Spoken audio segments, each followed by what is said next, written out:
Phone tapping కేసును సీబీఐకి అప్పగించాలని అన్నారు కేంద్ర మంత్రి కిషన్ రెడ్డి. ఫోన్ ట్యాపింగ్ చేసింది పోలీసులే అని ఆరోపించారు. పోలీసులు కేసును దర్యాప్తు చేస్తే న్యాయం జరగదన్నారు. దోషులకు శిక్ష పడే విధంగా విచారణ జరగాలంటే కేసును సీబీఐకి ఇవ్వాలని అన్నారు.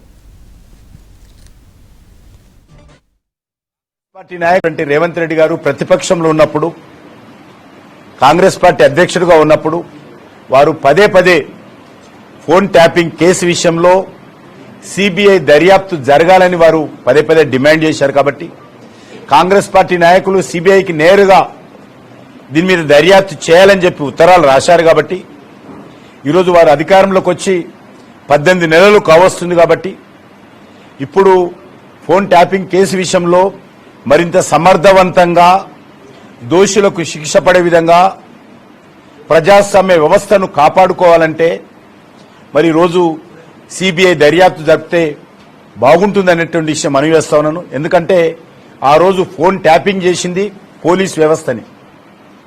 పోలీస్ వ్యవస్థలో ఒక భాగమే ఫోన్ ట్యాపింగ్ చేసింది. పోలీస్ వ్యవస్థ మీద ఇప్పుడున్నటువంటి పోలీస్ దర్యాప్తు జరపాలంటే ఎన్ని రకాల ఇబ్బందులు ఉంటాయో అందరికీ తెలుసు.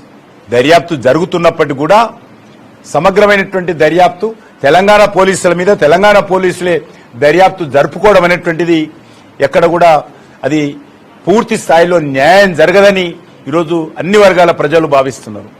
ఇంక్లూడింగ్ కాంగ్రెస్ పార్టీ నాయకులు కూడా